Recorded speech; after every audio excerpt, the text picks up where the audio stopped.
Hello students, welcome to Vaghela study channel. જો મિત્રો તમે મારી ચેનલમાં નવા હોય તો સૌપ્રથમ મારી ચેનલને લાઈક કરો, શેર કરો અને સબસ્ક્રાઈબ કરો.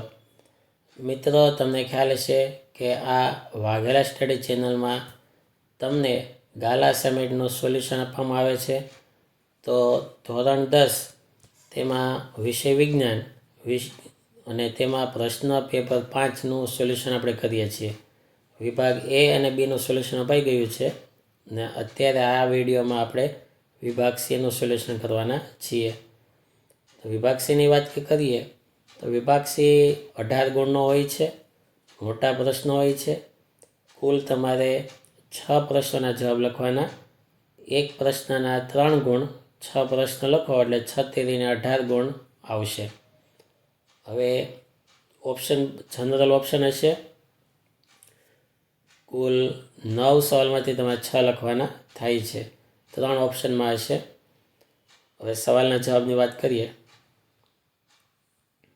સવાલ 38માં વિસ્થાપન પ્રક્રિયા કોને કહે, દ્વિવિસ્થાપન કોને કહેવાય, તે એકબીજાથી કેવી રીતે ભિન્ન પડે તેના ઉદાહરણો.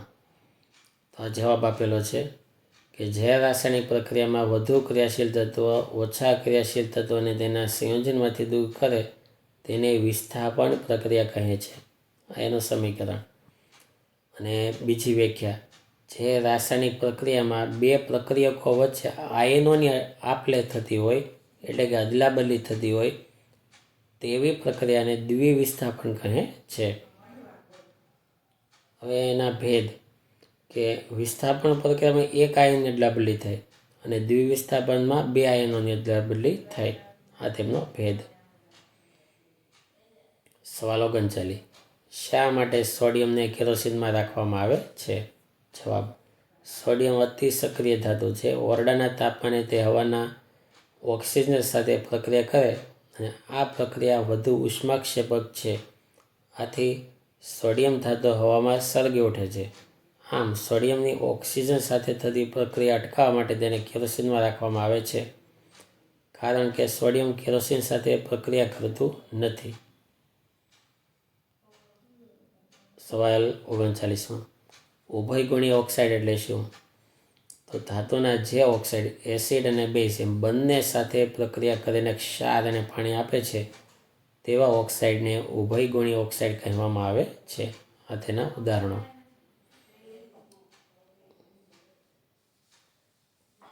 મિશ્ર ધાતુ એટલે શું? બે કે તેથી વધુ ધાતુઓ અથવા ધાતુ અને ધાતુના સમાંગ મિશ્રને મિશ્ર ધાતુ કહેવાય.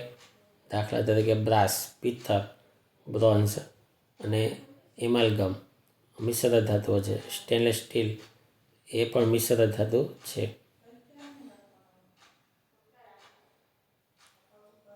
સોડિયમ, ઓક્સિજન, મેગ્નેશિયમ માટે ઇલેક્ટ્રોન બિંદુ રચના અને ઇલેક્ટ્રોન સ્થાનાંતરણ દ્વારા Na2O અને MgOનું નિર્માણ દર્શાવો. આ સંયોજનોમાં કયા આયનો હાજર હશે?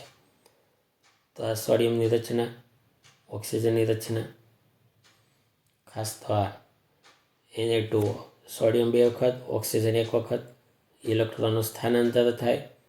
Na+, Na+2 વખત, ઓક્સિજન 1 વખત લખવાનો. 2+ છે, 2- છે તો બને Na2O. આવી રીતે MgOનું આપેલું છે.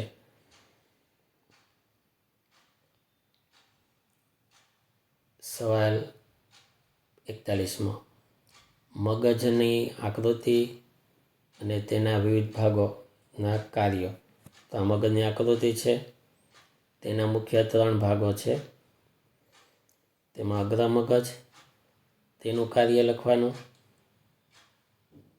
આ રીતે અગ્ર મગજ. પછી મધ્ય મગજ,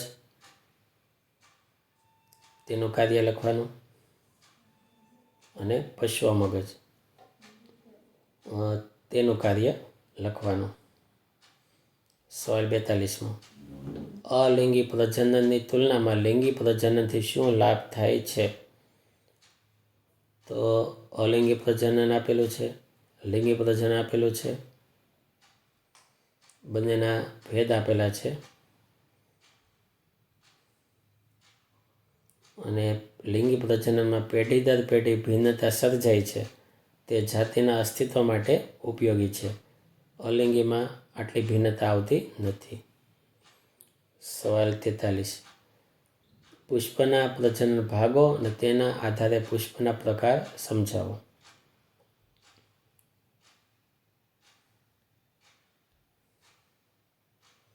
તો જો પુષ્પના આ ભાગો છે: વજ્રપત્ર, દલપત્ર, પુંકેસર, સ્ત્રીકેસર. તેમાં પુંકેસર અને સ્ત્રીકેસર પુષ્પના પ્રજનન ભાગો છે.